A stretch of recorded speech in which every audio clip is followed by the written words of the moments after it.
Alright, so there's a little bit of a story with this one.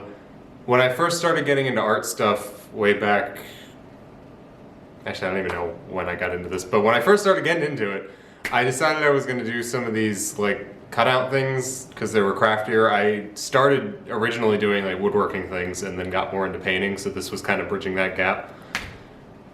But it started with this big Santa Claus cutout that was like 2 or 3 feet tall. It's a big sheet of like plywood kind of thing. I cut out the shape, painted everything in, and then it was a Christmas present that I gave one year.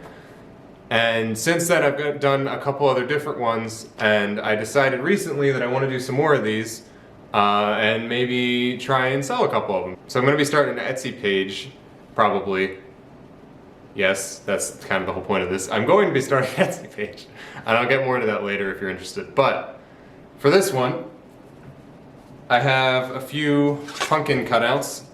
My dad was kind of bored lately, and I asked him if he could make a couple of these for me because they take a while to do the actual cutout part, but the painting part's not too bad. I have no footage of him doing that, so here is a picture of a saw and some tool noises in the background, and I think you can just kind of imagine the rest of it. Anyway, I'm not going to do too much with this video today. It's going to be kind of a short one because I only have the pumpkins. I'm going to do one of these, show you what I'm talking about, and then I'll talk about the Etsy thing a little bit more. So I'll jump into that. After these are cut out, the painting part isn't actually all that hard. Step 1 is just laying down a couple of base coats to keep the wood from showing through too much. Depending on the project, it can actually be nice to see the grain, but that's not really what I'm going for here.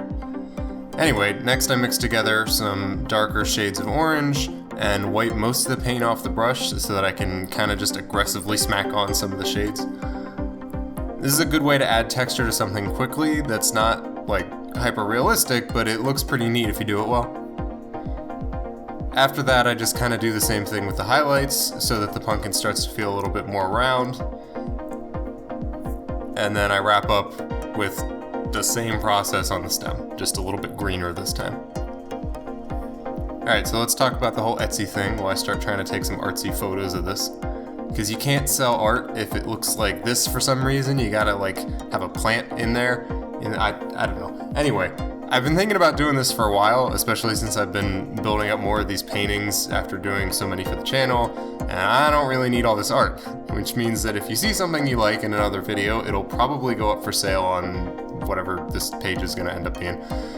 That's mostly what I'm going to be selling. The cutout thing is just a concept that I had a while ago that I thought might sell, and I kind of wanted to stock something. I have no idea if anyone will want these anyway, but that's not really the point. So yeah, there should be a link in the description for the Etsy page if you're interested, and if you're not, then I will just see you in the next video.